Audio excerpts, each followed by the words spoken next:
আঁকার কম্পিটিশন, গানের কম্পিটিশন, নাচের কম্পিটিশন।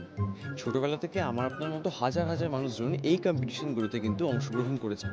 ধরুন তো যদি আপনাকে বলা হয় যে বিরিয়ানির কম্পিটিশনে অংশগ্রহণ করতে হবে। কি শুনে অবাক লাগছে তো?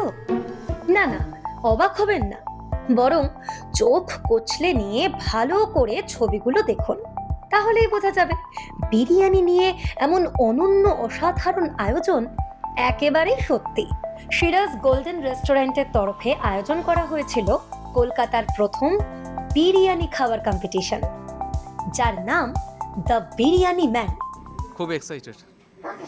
এখন এই মুহূর্তে কথা বলার মতন আমি পরিস্থিতিতে নেই, কারণ কম্পিটিশনটা কতক্ষণে চালু হবে, কতক্ষণে বিরিয়ানিটা পাবো, কত প্লেট শেষ করবো সেই অপেক্ষা। পার্টিসিপেট করে বলেন। এখনো না করেছে, এখনো বলেছে যাস না, নিজের শরীর বুঝে যা, এইসব উল্টোপাল্টা জিনিসে পার্টিসিপেট করিস না। বাট আমি বাড়িতে না জানিয়েই এসেছি, খালি আমার হাজব্যান্ড আর আমার ছেলে জানে, আর বাবা মা কিন্তু এখনো জানে না।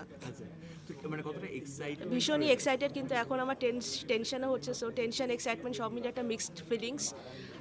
জানি না এই ট্যাগলাইনটা আমার নামের পাশে অ্যাড হবে কি না, the biryani man of the Kolkata. যদি হয় তো আই উইল বি প্রিভিলেজড। গোটা রাজ্য জুড়ে এই প্রতিযোগিতায় অংশ নিয়েছেন প্রায় 4,000 মানুষ। ভাবতে পারছেন এ রাজ্যে বিরিয়ানি লাভারের সংখ্যাটা ঠিক কত?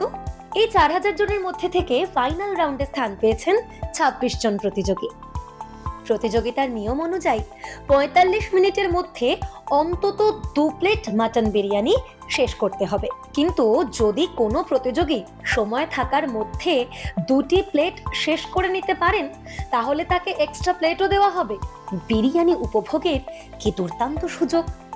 আয়োজকদের তরফে জানানো হয় এক একজনের প্লেটে 700 গ্রাম করে বিরিয়ানি দেওয়া হচ্ছে।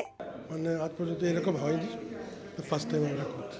45 মিনিটের মধ্যে যে ম্যাক্সিমাম বিরিয়ানি খাবে ওকে আমরা অ্যাওয়ার্ডটা দেবো।